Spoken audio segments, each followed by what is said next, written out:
মহাসমাবেশ গণভোটের রায় বাস্তবায়নের দাবিতে আপনারা দাওয়াত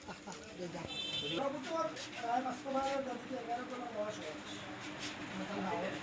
শনিবারে গাড়ি দাম 10টার সময় যদি সম্ভব হয় আমরা ঠিক আছে কলকাতা কোনো ভিডিও আমি সেই জায়গার ভিত্তিতে তার জন্য আমি হয়েছে কি উনি ধরা পড়েছে যখন সেখান ফিরেছে তখন শনিবারে আপনার দাওয়াত যাইতা দোয়া করতা ভূমিকা রাখতা